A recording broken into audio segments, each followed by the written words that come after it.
Good morning, everyone. It is Tuesday morning, and I am going to work. Today I wanted to talk a little bit about emotions and the INTJ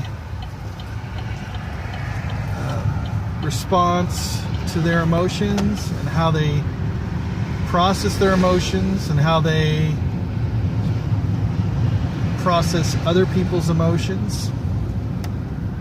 And I talked a little bit about this before, but I have been recently seeing some videos come up in my feed regarding INTJs and emotional processing. So I wanted to discuss it a little bit more today. And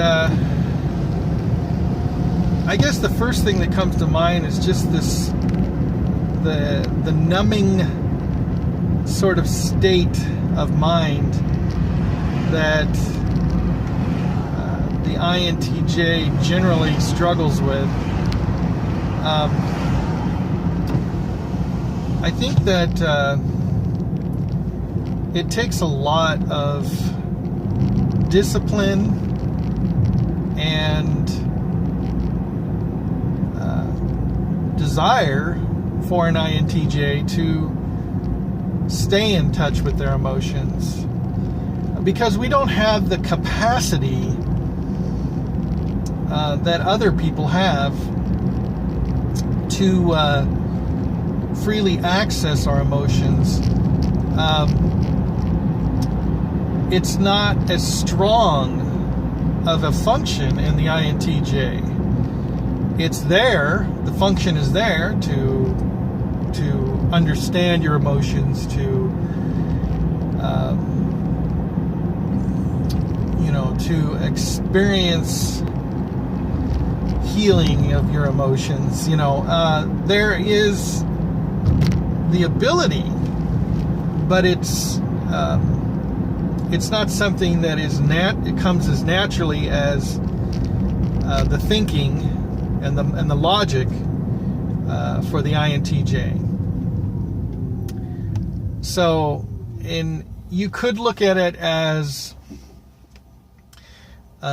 sort of like a diminished capacity. You could say diminished capacity, or you could just say a less dominant capacity to process emotions, to externally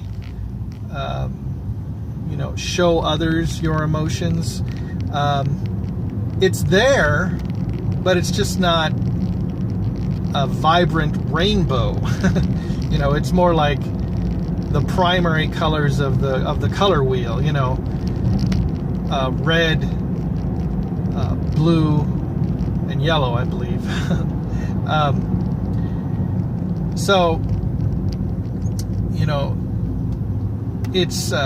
It's challenging, and I think as we grow, as we age, as we gain wisdom, we as INTJs begin to get more in touch with our emotions if we're on the right path, the path of wisdom, of love, and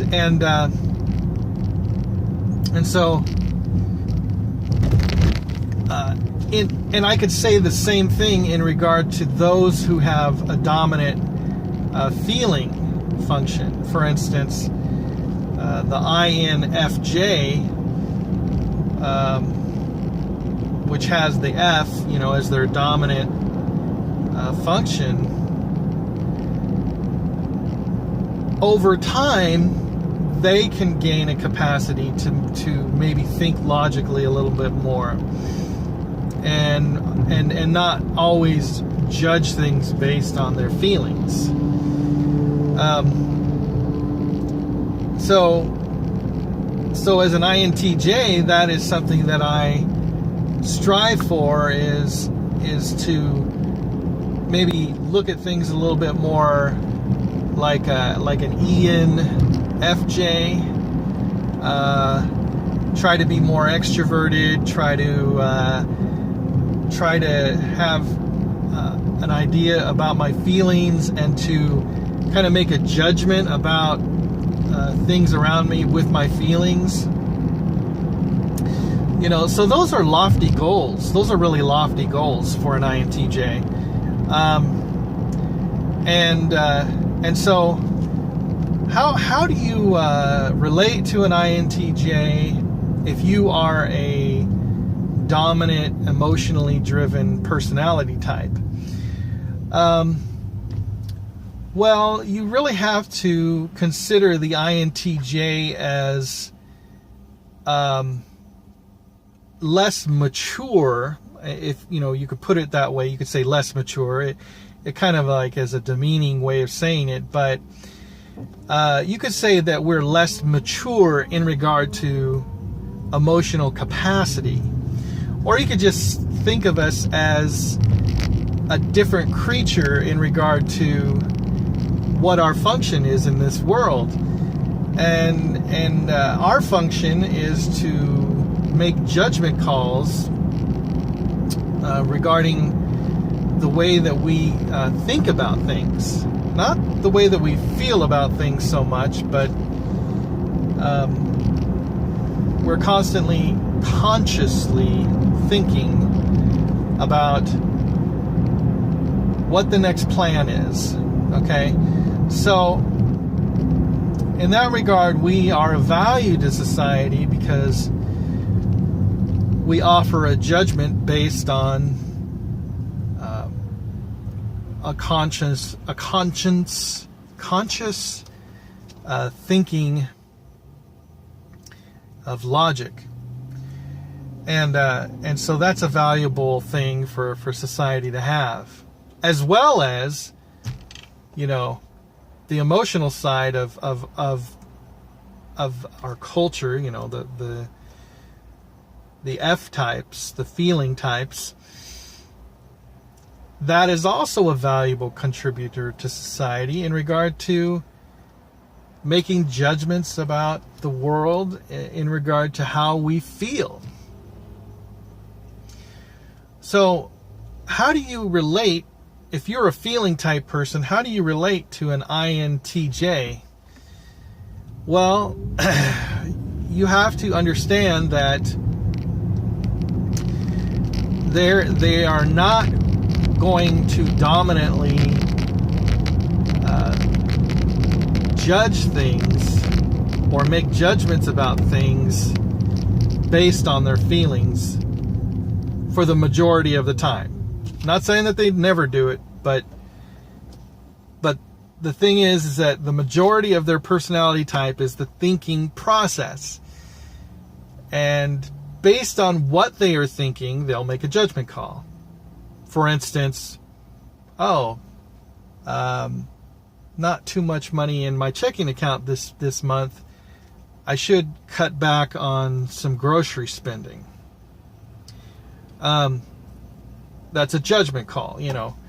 When I talk about judgment, I'm not talking about, that person is such a judgmental person. They are making judgments about others, that others are immoral or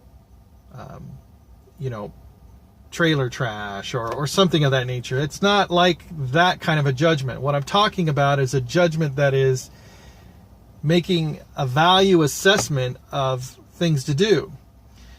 So if you're in a relationship where one of you is more feeling, likely the chances of the other one having that judgment capacity is pretty high, because the one of them is going to look to the other to make assessments. For instance, should we buy this car?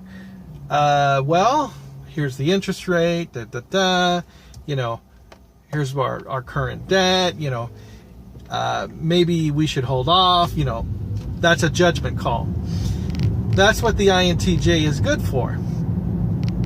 And if you're trying to communicate with an INTJ on an emotional terms, what you have to realize is that you have to give the INTJ enough time to process basic emotions, because we are very slow when it comes to that regard. We're trying our best. We're trying to stay up to speed with everybody else, but you need to treat us as you would, a younger person, or maybe in some cases a child. And I'm not downgrading the INTJ. I'm not saying we're all children, we're childish, we don't know what we're talking about, because we do know what we're talking about. But I'm just saying that our emotional capacity, you cannot expect us to jump into the stream and swim emotionally with everybody else. You have to realize that that's not our function. That's not what we were created for. We have to be protected. The INTJ needs to be protected emotionally and nurtured so that they are able to open up, and that you can see the emotions, in the privacy of your relationship, blossom like a delicate flower, a very basic, pure emotional response from an INTJ that, is what it is. It's not that complex, So maybe this will help some of the feeling types communicate a little bit better with an INTJ or a dominant T, T thinking type. And God bless you all. I look forward to my next video.